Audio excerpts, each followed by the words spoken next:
جوان از بند استعمار برادر زاده ای چون ما سر فرخ برآوردن برادر زاده ای چون ما سر فرخ برآوردن الهی بر قربانی و درگاهت سرآوردم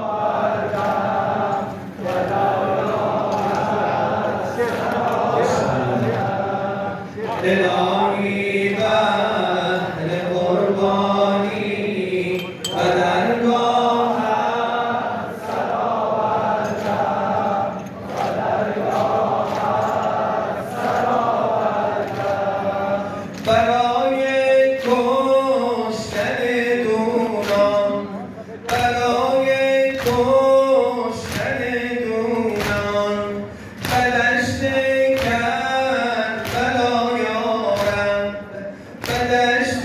کربلا یارم چو عباس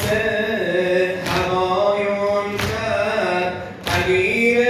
لشکر آوردن امیر لشکر آوردن الهی بر قربانی و درگاهت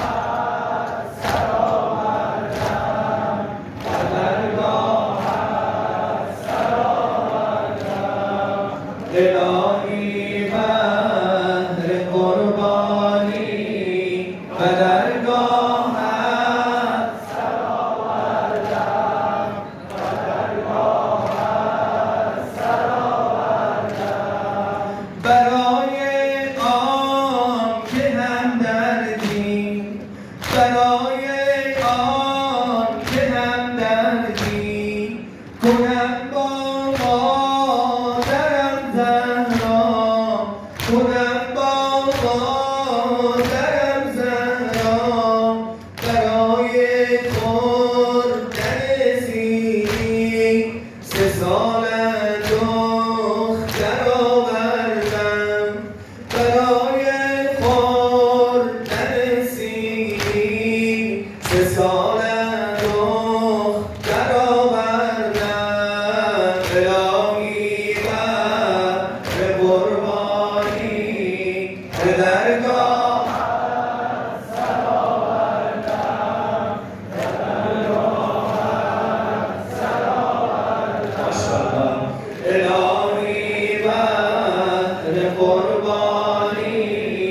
و درگاهت سرآوردم و درگاهت سرآوردم اگر با کشتن من بین اگر با کشتن من بین به تو جاوید و میگردن به تو جاوید و میگردن برای خنجر شمه ستمگر